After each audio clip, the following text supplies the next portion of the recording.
8வது 10வது 12வது முடிச்சவங்களுக்கு இந்திய பால்வள மேம்பாட்டு கழகத்துல வேலைவாய்ப்பு அறிவிச்சிருக்காங்க.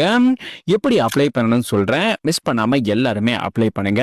அண்ட் இந்த வீடியோக்கு ஒரு லைக் பண்ணிட்டு நம்ம பேஜையும் ஃபாலோ பண்ணி வச்சுக்கோங்க. இந்திய பால்வள மேம்பாட்டு கழகத்துல தான் இந்த அபிஷியல் நோட்டிபிகேஷன் ரிலீஸ் பண்ணிருக்காங்க.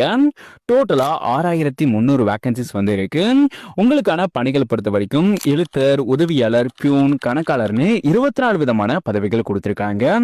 கல்வி தகுதி பொறுத்த வரைக்கும் 8வது 10வது 12வது டிகிரி அண்ட் ஐடிஐ முடிச்சிருக்கவங்க இந்த ஜாபுக்கு அப்ளை பண்ணலாம்.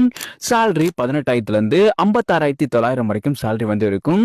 ஜாபுக்கு எக்ஸாம் மற்றும் இன்டர்வியூ மூலமா ஆட்கள் வந்து தேர்வு செய்ய போறாங்க. ஒர்க் லொகேஷன்ஸ் ஆல் ஓவர் இந்தியால வந்து இருக்கும். அப்ளை மோட் நீங்க ஆன்லைன் மூலமா அப்ளை பண்ணணும். அப்ளை பண்றதுக்கான லாஸ்ட் டேட் 24/5/2025. இந்த ஜாபுக்கு அப்ளை பண்றதுக்கு நம்ம பயோல இருக்க இந்த லிங்கை டச் பண்ணி கவர்மெண்ட் ஜாப்ஸ் அப்ளைன்ற பட்டனை கிளிக் பண்ணீங்கன்னா இந்திய பால்வள மேம்பாட்டு கழகத்தில் வேலைன்ற ஒரு போஸ்ட் இருக்கும். அந்த போஸ்ட்டை கிளிக் பண்ணி கீழே வந்தீங்கன்னா அப்ளை பண்றதுக்கான லிங்க் வந்து இருக்கும். அந்த லிங்கை டச் பண்ணி நீங்க அப்ளை பண்ணிக்க முடியும். இந்த வீடியோவை உங்களோட ஃப்ரெண்ட்ஸ் எல்லாருக்குமே ஷேர் பண்ணுங்க.